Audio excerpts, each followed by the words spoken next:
Mental health in the way of understanding self-care. I think this is the trickiest one of the three because it really is kind of like an in-between of emotional and physical health. So the best way to, I guess, sum this up is it's really the idea of how you think about what you have or don't have. Generally, it's a misperception of what somebody is capable of. So they're generally capable of way more than they are allowing themselves to believe. And this kind of difference in thinking causes a real stress, a real push or bend of what reality is. And the person is strongly identifying with only what they think is possible. So, a great way to kind of make this analogy is somebody might think that they're not very strong. So, in terms of making somebody feel stronger, you can empower them by saying, well, you are a strong person, you can do it, and all these powerful motivational, emotional cues.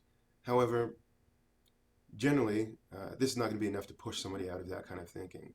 So, you're going to have to find something a little bit more concrete, a little bit more real. The idea is really proving to the individual that they have this thing within them, and they just haven't used it as much as they'd like, so it's hard to see. This, I believe, is a little bit better done by causing a situation where the person has to come to terms with this as being the truth. So, for example, let's say we're going to use a physical example, so a push up. So, somebody is thinking to themselves, well, I'm not very strong. They view that a push up for them is impossible, right? It's something that they just can't do. But you, as the professional, or me as the professional, I understand that there's definitely something that they can work towards and accomplish. Now, on this journey, we'll slowly be putting together the pieces of the puzzle that create them to be able to do this push up. This push up is really a symbol of them being strong or capable. So when we're doing the prep to the push up, all the things residing of how I'm going to speak about it, how we're going to look at it, how we're going to kind of put it together has to do with this purpose. So in creating this purpose and creating these kind of smaller pieces that build the outline of what this symbol of power is about, we finally get to the day where, wow, you know what, they can do one push-up.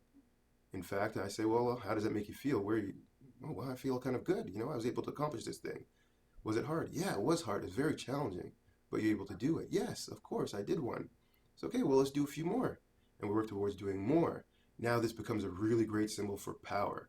However, you don't want to over identify with his power because then it kind of can become something outside of the individual.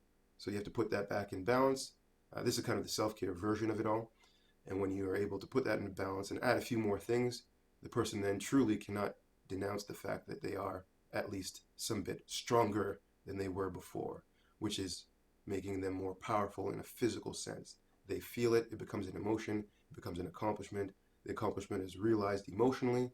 Therefore, we have a stronger version of all things coming together to prove that power resided always within the individual.